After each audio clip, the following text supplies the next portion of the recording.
اور I am F اس نے کہا ہے کہ پاکستان سبسڈی ختم کرے، بجلی مہنگی کرے، تیل مہنگا کرے۔ آئی ایم ایف ہے بہت بڑا ادارہ ہے، ایک ورلڈ بینک ہے، دونوں ادارے ہیں، امریکہ کی چھتری میں کام کرتے ہیں، امریکہ کے ٹاؤٹ ہیں، کہہ لیں کہ جو امریکہ چاہتا ہے وہ دنیا سے کرواتے ہیں۔ ہماری بدقسمت یہ ہوئی کہ ہمارے محترم وزیر خزانہ جناب اسحاق ڈار صاحب نے ہمیں ایک دفعہ پھر آئی ایم ایف کے چنگل میں پھنسا دیا ہے۔ گزشتہ 4.5 سال میں اربوں ڈالر لے کے تباہی بربادی کر دی ہے۔ آئی ایم ایف جہاں جاتا ہے اس ملک کی معیشت کو تباہ کرتا ہے۔ وہ کبھی ان کو جو دیتا ہے وہ جس طرح نچوڑتا ہے، وہ پھر وہی کر رہے ہیں۔ وہ کہہ رہے ہیں سبسڈیاں ختم کرو، تیل مہنگا کرو، بجلی مہنگی کرو، اور اس عوام میں تو دینے کی پہلے ہی سکت نہیں ہے، یہ کیا دیں گے؟ اسحاق ڈار صاحب زندہ باد، ہم تو آپ کی وجہ سے پہلے ہی بہت تنگ ہیں۔ دیکھیے ناظرین، آپ کو تھوڑا سا تاریخی حوالہ دینا بہت ضروری ہے۔ 2007 میں شوکت عزیز، چاہے آپ ان کو جو مرضی کہہ لیں، جس مرضی نام سے پکار لیں، لیکن انہوں نے ایک دفعہ پاکستان کی جان چھڑا دی تھی آئی ایم ایف کے قرضوں سے، ٹوٹل پیمنٹ کر کے ان کو، اور کہا تھا کہ یہاں سے بھاگ جائیں، پلٹ کے مت دیکھنا۔ اور اس کے ساتھ ہی اس نے یہ نعرہ لگایا تھا کہ لک ایسٹ پالیسی ہمیں اپنانی ہوگی، جس میں پاکستان کے آئندہ مستقبل کی بقا ہے۔ دونوں ہی باتوں سے ہم نے یعنی روگردانی کی۔ پہلے تو ہم آئی ایم ایف کے پاس قرضہ لینے کے لیے پہنچ گئے، پھر ہم ورلڈ بینک کے پاس پہنچ گئے۔ جیسا شعیب الدین نے کہا، بالکل ٹھیک کہا، کہ جب یہ ادارے قرض دیتے ہیں تو اس کے ساتھ ان کی ڈکٹیشن آتی ہے، اور ان کی ڈکٹیشن ہمیشہ اینٹی پیپل ہوتی ہے۔ وہ مجبور کر رہے ہیں حکومت کو کہ آپ سبسڈیز جو ہے وہ وڈرا کر لیں، ٹیکسز اور لگائیں، اور بیڑا غرق کر دیں اس عوام کا۔ میرا خیال ہے جو بخاری صاحب اور مجھ سے بھی جو سینئر کچھ سٹیزنز لوگ جانتے ہیں، ہندو بنیا کو ضرور جانتے ہیں۔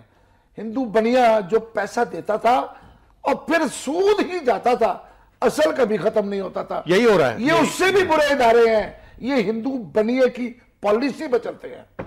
یہ ناظرین، پھر آپ سے میں تھوڑا سا ریسٹرنتھن کر دوں جو شہاب الدین نے کہا ہے، کہ یہ ایک باقاعدہ نیٹ ورک ہے پوری دنیا کے اوپر جو چھایا ہوا ہے، جس کی مرضی سے کے بغیر پتہ نہیں ہلتا ہے، اور تھرڈ ورلڈ کنٹری کے لوگ خاص طور سے اس کے شکنجے میں آتے ہیں اور اپنے آپ کو گروی رکھ دیتے ہیں، جس کو گروی رکھنا کہتے ہیں۔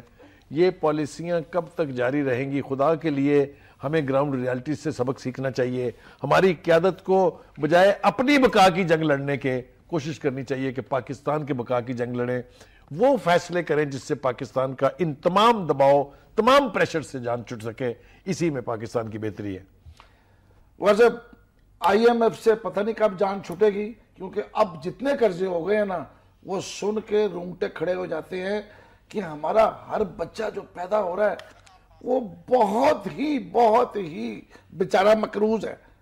ظلم کی کیا تھا؟ اس نے قرضہ لیا نہیں، قرضہ اس نے دینا ہے، یہ کیا مسئلہ ہے؟ یہ بدقسمتی کی بات ہے، لیکن ایک بات اور تھوڑی سی میں ریلیف کے لیے نہیں کہہ رہا ہوں، لیکن آپ کو حقیقت بتا رہا ہوں کہ امریکہ جو دنیا کی سب سے بڑی پولیٹیکل اکانومی بھی ہے، ویسے اکانومی بھی بہت بڑی سٹرونگ اکانومی ہے، اس کا ہر امریکی شہری $5000 کا چائنا کا مقروض ہے۔